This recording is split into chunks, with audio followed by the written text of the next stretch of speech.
Good morning, Jen. Good morning, everyone. Starting off this morning, quiet. Satellite and radar just has a couple of clouds on it, and that's all we're going to see on the tower cam this morning as the sun continues to rise. We're looking at temperatures warm, 63 degrees, south and east winds at 13 miles per hour. Area wide, we're in the 60s. Dew points upper 50s and lower 60s, so it's a little bit sticky, a little humid out there. Not seeing too much in the way of wind gusts right now, but I do expect winds to pick up as we head throughout much of the day today. Despite the clouds, I don't expect any rain chances. I expect dry roads this morning for dismissal and for the evening commutes. Kids, you can leave your jackets at home. It's warm, but a cloudy start. Temperatures in the 60s, breezy with warmer conditions by this dismissal with temperatures in the middle 70s, and that's what Futurecast will show you tonight. We drop back into the 60s. Showers don't arrive until morning to the north and west as that cold front comes in, makes it through Springfield by about lunchtime. That'll bring some heavier pockets of rain, and behind it some cooler conditions in the 50s for the evening, and we're dropping back into the 30s by Wednesday morning. In terms of wind gusts today, anywhere between 20 and 30 miles per hour possible. We do it again tonight, and we do it again through the day tomorrow as that front comes in. Behind that cold front will be winds out of the north and some cooler conditions. More seasonal, though, for Veterans Day, with temperatures topping off at about 60, still with plenty of sunshine. And we keep the 60s as we head through the rest of this week. So here's what you can expect. Warm and breezy today with highs in the 70s. That front moves in by sunrise with those shower chances and cooler conditions. And we're trending seasonal for the rest of this week. 60s for Veterans Day, 50s and 60s Thursday and Friday with sunshine. Shower chances don't return until Saturday. All right, Beth, thank you. Moving on to some local news now. It has been almost a week since 25-year-old Caleb Slay was shot by DEA agents during what the DEA is calling a physical altercation. Last night, Slay's mother held a protest for accountability in Springfield. Tina Slay Richardson says the protest was not about the actions of the Springfield Police Department, but rather the DEA, who she says is responsible for her son's death, which came too soon.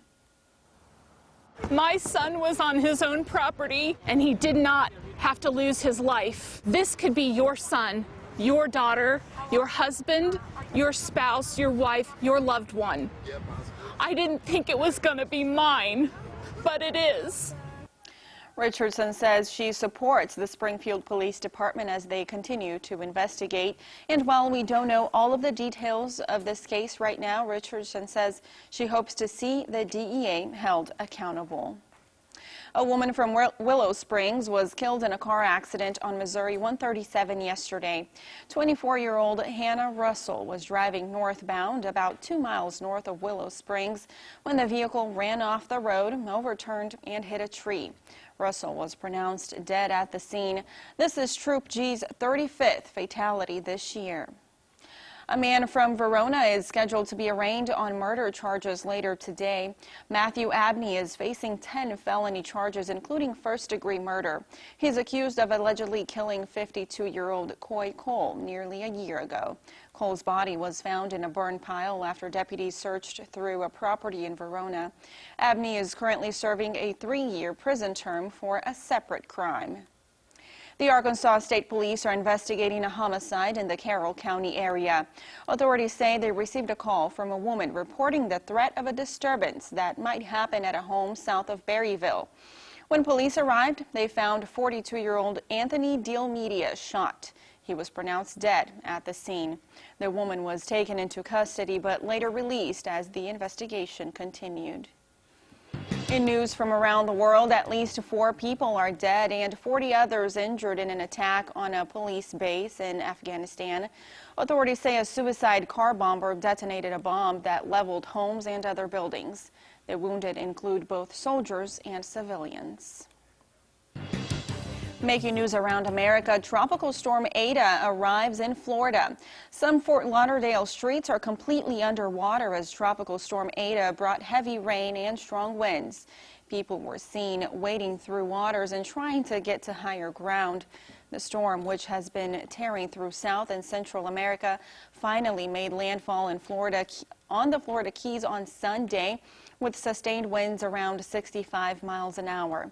Fort Lauderdale officials sent out trucks with massive vacuums to pick up some of the floodwaters. The storm is currently moving west-northwest. The world's first Hyperloop ride with actual passengers takes off. Virgin Hyperloop announced the first safety test of its high-speed levitating pod. 2 people get seated into the pot and hurl their way through a vacuum tube at up to 107 miles per hour. The company hopes to break new ground in human and cargo transportation, aiming to operate commercially by 2030. One possible route could have passengers going the 225-plus miles from New York to Washington in just 30 minutes.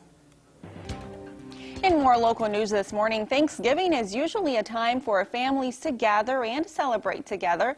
However, local health officials are urging people to find creative ways to safely connect.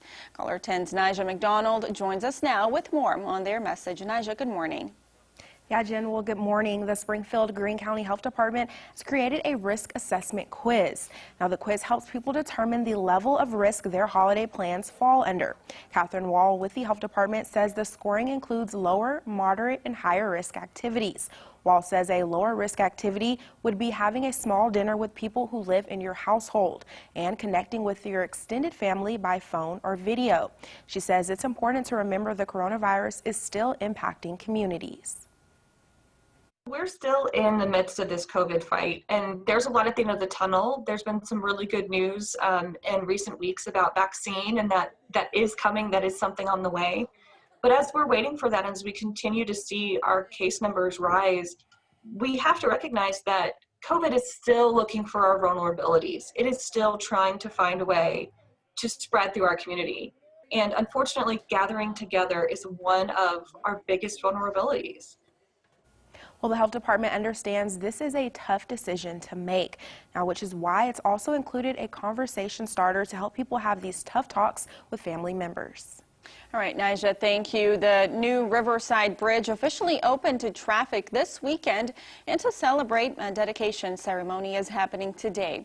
The event will begin at 10 a.m. out near the bridge. This was made possible because of the 3/8-cent transportation sales tax voters in Ozark approved back in 2017.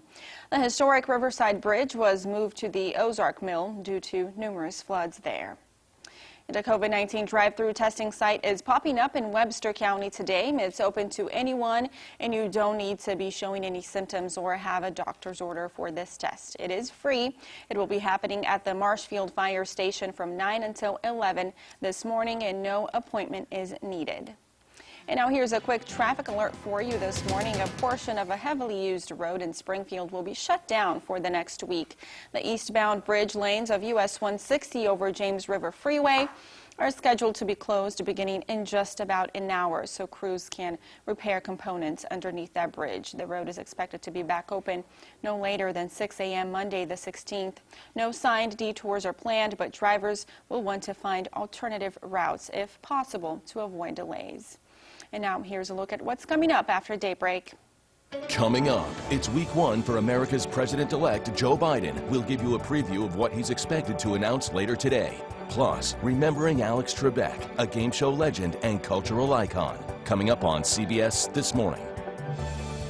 Well, back here in the Ozarks, a beautiful day ahead for us, right? 70s today, rain tomorrow, and then seasonal the rest of the week. Thanks, Beth. Thanks, everyone, for joining us here on Daybreak. We'll see you for more news at midday.